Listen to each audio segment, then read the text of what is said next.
बहुत समय पहले की बात है। एक गांव में एक लकड़हारा रहता था।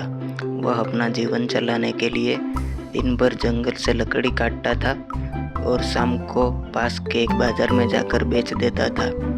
एक दिन की बात है कि वो तालाब के पास एक पेड़ काट रहा था। उसी समय उससे गलती हुई और उसकी कुल्हाड़ी उसके हाथ से छूटकर तालाब में गिर जाती है। उस तालाब की गहराई ज़्यादा थी। उस लकड़हारे ने अपनी कुल्हाड़ी को बहुत खोजा पर वो कामयाब नहीं हुआ।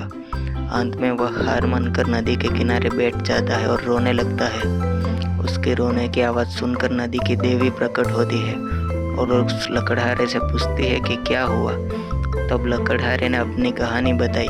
तब पानी की देवी को उस पर दया आती है और पानी की देवी उस गरीब मेहनती लकड़हारे की मदद और सहयोग करने की बात करती है। फिर क्या था, वह नदी की देवी उसकी मदद के लिए एकदम से गायब हो गई और नदी के अंदर से एक सोने की कुल्हाड़ी लेकर प्रकट होती है। उस गरीब लकड़हारे से पूछती है कि क्या यह सोने की कुल्हाड़ी तुम्हारी है। लकड़हारा इस पर उत्तर देता है, नहीं, यह मेरी नहीं है, मैं तो गरीब आदमी हूँ, इसलिए यह मेरी नहीं है। तब फिर एक बार नदी की देवी पानी के अंदर जाती है और इस बार चांदी की कुल्हाड़ी वापस लेकर आती है, लेकिन वह आदमी इस बार भी कहता है यह मेरी नहीं है। इसके बाद उस नदी की देवी एक बार फिर पानी में गायब हो जाती है और इस बार एक लोहे की कुल्हाड़ी लेकर वापस आती है।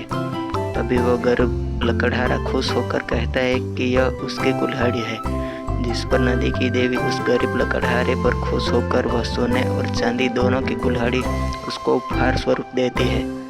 तो दोस्तों, इस कहानी से हमें क्या सीख मिलती है, कमेंट में ज़रूर बताइए। इस कहानी से हमें सीख मिलती है कि ईमानदारी सबसे उत्तम नीति है। ऐसे ही मज़ेदार कहानियाँ सुनने के लिए हमारे चैनल को सब्सक्राइब करें और वीडियो को लाइक ज़रूर करें।